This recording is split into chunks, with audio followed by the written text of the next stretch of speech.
5ஆவது வகுப்பு கோணங்களை பற்றி படித்தோம். கோணங்கள்லாம் எப்படி உருவாகுது அப்படின்னு படித்தோம். இன்னைக்கு கோணங்களுடைய வகையை பற்றி பார்க்கணும். முதல்ல கோணங்கள் எப்படி உருவாக பார்த்தோம். 2 கதிர்கள் மையப்புள்ளியிலிருந்து விலகும் போது கோணம் ஏற்படுதுன்னு பார்த்தோம். இன்னொன்று 2 கோடுகள் ஒன்றே ஒன்று சந்திக்கும் போதும் என்னது கோணங்கள் ஏற்படுதுன்னு பார்த்தோம். உதாரணத்துக்கு பார்த்தீங்கன்னா 2 கதிர், இது ஒரு கதிர், இதுலேருந்து விழக்கூடிய ஒரு கதிர், 2 கதிர் விலகும்போது மையப்புள்ளியில் விலகும்போது இது இப்படி கோணம் பார்க்கணும். இது வந்து கோணம். அப்போ குறுகி இருக்கிறதுனால அது கொஞ்சம் குறுங்கோணம்னு சொல்லலாம். அப்படி அதேமாதிரி 2 கோடு ஒன்றே ஒன்று சந்திக்கும் போது 2 கோடு இப்படி போகும்போது என்னது எங்கேயும் கோணம் இருக்குது. இது வந்து குறுகி இருக்கிறனால குறுங்கோணம், இது விரிஞ்சிருக்கிறனால விரிகோணம் அப்படின்னு பார்க்கணும். அப்போ கோணம் உருவாகுது மையப்புள்ளியிலிருந்து விலகும் பொழுது ஏற்படுதான் கோணம். இன்னைக்கு கோணங்களுடைய வகைகள் பார்க்குறோம். குச்சியில் நம்மளே குச்சியில் வச்சு பார்த்துக்கலாம். குச்சியை எடுத்துக்கோங்க. ரெண்டு ஒன்று போல 2 குச்சி எடுத்துக்கோங்க இல்லையா. இந்த 2 குச்சிகள் ஒன்று போல இருந்தால் அது என்ன கோணம் பார்த்தோம், பூஜ்ஜிய கோணம்னு சொல்கிறாங்க இல்லையா.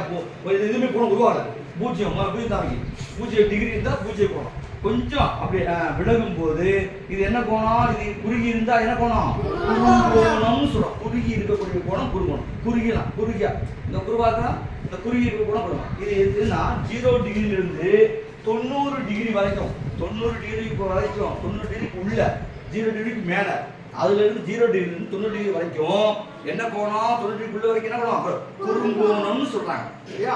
அந்த கோணம் அப்படியே செங்குத்து ஆயிடுச்சுன்னா, செங்குத்தாக நேரா டான்ஸ்ல இது வந்துச்சுன்னா இது 90 டிகிரின்றாங்க. 90 டிகிரி. அப்ப 90 டிகிரி வந்துச்சுனாலே இது என்ன கோணமா, செங்கோணம்னு சொல்றாங்க. செங்குத்தாக இருக்கிற செங்கோணம். இது எங்க இருக்கு, இப்படி எங்கெல்லாம் இருக்கு பாத்துருக்க.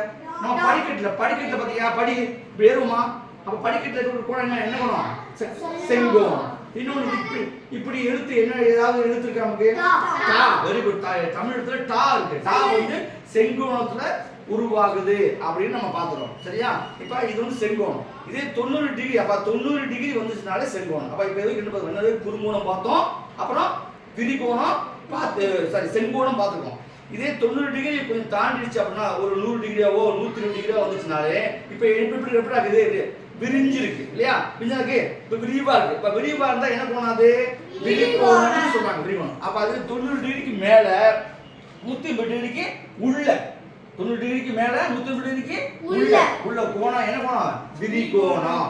அதே இது நேரா ஆயிடுச்சு, 180 டிகிரி ஆயிடுச்சு, 0 இருந்து 180 டிகிரி ஆயிடுச்சுன்னா, இப்ப நேரா ஆயிடுச்சுன்னா அந்த கோணத்துக்கு என்ன கோணம்னு சொல்றாங்கன்னா நேர்கோணம்னு சொல்றாங்க. நேர்கோணம்னு சொல்றாங்க. அப்ப கோணங்கள் 4 பார்த்தோம். என்ன கோணம், குறுங்கோணம், செங்கோணம், விரிகோணம், நேர்கோணம். சொல்லு, குறுங்கோணம், செங்கோணம், செங்குத்தோணம், விரிவா இருந்தா விரிகோணம், நேரா இருந்தா நேர்கோணம், குறுகி இருந்தா குறுங்கோணம், செங்குத்தா இருந்தா செங்கோணம், விரிஞ்சி இருந்தா விரிகோணம், நேரா இருந்தா நேர்கோணம். சரி, அப்படி இது பார்க்கலாம். இன்னொன்று நம்ம உடம்புலயே நம்ம பார்க்கலாம். கோணம் உருவாக்கி பார்க்கலாம். கையை நீட்டிக்குங்க, கையை மடக்குங்க, கையை இப்படி சுருக்குங்க. இப்ப இப்படி இருந்தா என்ன பண்ணுவோம், இவருக்கு என்ன பண்ணுவோம், குறுங்கோணம்னு சொல்றோம். அப்படி செங்குத்தாயிடுச்சுன்னா என்ன பண்ணும், செங்கோணம். கொஞ்சம் விரிவா இருந்தா என்ன பண்ணும், விரிகோணம். அப்ப நேரா இருந்தா என்ன பண்ணும், நேர்கோணம். இது வந்து நம்ம உடம்புல நம்ம அப்ப நமக்கு 4 கோணம் தெரியுது. குறுங்கோணம், செங்கோணம், விரிகோணம், நேர்கோணம். நம்மளுடைய நோட்டு புக் எடுத்துக்கோங்க. நோட்லயே நம்ம உருவாக்கலாமா கோணங்களை, உருவாக்கி பாருங்க. இப்படி குறுகி இருந்தா என்ன கோணம், குறுங்கோணம். செங்குத்தா இருந்தா என்னது, செங்கோணம். விரிவா இருந்தா என்னது, விரிகோணம். அப்படி நேரா ஆயிடுச்சுன்னா அது என்னது, நேர்கோணம். நேரா ஆயிடுச்சுன்னா நேர்கோணம்னு சொல்றோம்.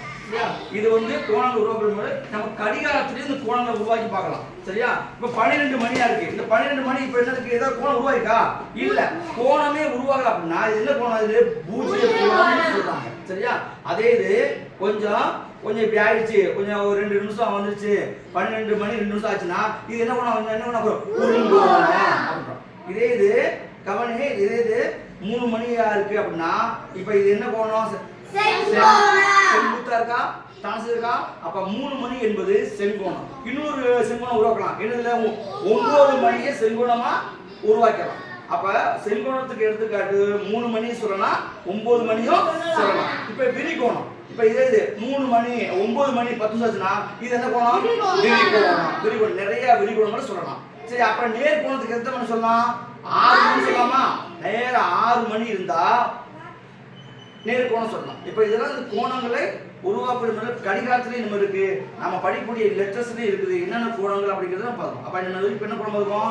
4 கோணம். என்ன பார்த்தோம்? குறுங்கோணம், செங்கோணம், விரிகோணம், நேர்கோணம். அப்போ கோணங்கள் வகைகள் என்ன தெரிஞ்சா எங்கெங்கெல்லாம் இருக்கு பார்த்தோமா? இதெல்லாம் நம்ம வாழ்க்கையில நம்ம ஸ்கூல்களில் வீட்டுகளில் எல்லாம் கூரை வந்து என்ன கோணமா இருக்கும்? என்ன கோணமா இருக்கு? கூரை படிக்கட்டு செங்கோணமா இருக்குது. அப்படின்னு நம்ம ஒவ்வொரு சைக்கிளில் பார்த்தீங்கன்னா நிறைய கோணங்கள் உருவம். சைக்கிள் பார்த்தீங்கன்னா அதுலேயே குறி இருக்கு, கோணம், குறுங்கோணம் நீங்களாம் பார்த்து வரலாம். இதெல்லாம் வந்து கோணங்களுடைய வகைகள் நம்ம பார்க்கணும். அப்போ கோணங்கள் வகை தெரிஞ்சா இல்லையா? அப்போ கோணம்னா என்ன, கோணங்களோட வகைகள்லாம் என்ன நமக்கு தெரிஞ்சா அப்போ இதுதான் வந்து நீக்குள்ள பாடம். நீங்கள் வந்து வாழ்க்கையில் குணங்களை பயன்படுத்தி பார்க்கணும். நம்ம உடல் உறுப்புலேயே நம்ம கைகளை செஞ்சு பார்க்கலாம். கடிகாரத்தில் இருக்கிற குணங்களை நம்ம பார்த்துக்கலாம். சரியா? இதோட இந்த கிளாஸில் நமக்கு புரிஞ்சு.